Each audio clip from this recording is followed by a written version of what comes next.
জয় গুরু। দুঃখের মধ্যে পড়লে করণীয় কি জনৈক দাদা? মাঝে মাঝে দুঃখ কষ্টে মন যেন বিকল হয়ে পড়ে, তখন আর কিছু ভালো লাগে না। শ্রী শ্রী ঠাকুর সহাস্যে বললেন, দুঃখ কষ্টে সাময়িক ওরকম সবারই হয়, ও কিছু না। সব সত্ত্বেও তো তুই চলছিস, আর চলাও লাগবে, করাও লাগবে। অবসাদে গা ঢাকা দিলে তো বাঁচার তাগিদ পূরণ হবে না, তাই ওকে প্রশ্রয় দিয়ে লাভ কি? আর তুই যদি সব সময় দুঃখের চিন্তায় ভারাক্রান্ত থাকিস এবং অন্যের কাছেও নিজের দুঃখের কথা বলিস, তাহলে কিন্তু মানুষ তোমাকে এড়িয়ে চলতে চাইবে। দুঃখের সময় তোমাকে সহানুভূতি দেখাবারও কোনো লোক পাবে না।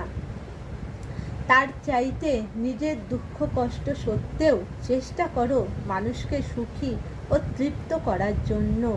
কতখানি করতে পারো তড়িৎ কর্ম হয়ে সাফল্য সমৃদ্ধ হতে ও করতে, সেই করার ভিতর দিয়ে মানুষ তোমার আপন হবে। মানুষকে যত আপন করতে পারবে ততই তোমার লাভ। পরমপিতা চান না যে তোমাদের কোনো অমঙ্গল হোক, আর তিনি তোমাদের ভিতর সেই শক্তিও দিয়ে দিয়েছেন যাতে প্রত্যেকটা অবস্থাকে মঙ্গল প্রসূ করে নিয়ন্ত্রিত করতে পারি। ঘাবড়ে যেও না মা লক্ষ্মী। ভগবান যাদের বড় করেন তাদের অনেক তাফালের ভিতর দিয়ে দেন। দুঃখ কষ্ট ব্যথা বিঘ্নকে জয় না করলে শক্তি বাড়বে কি করে?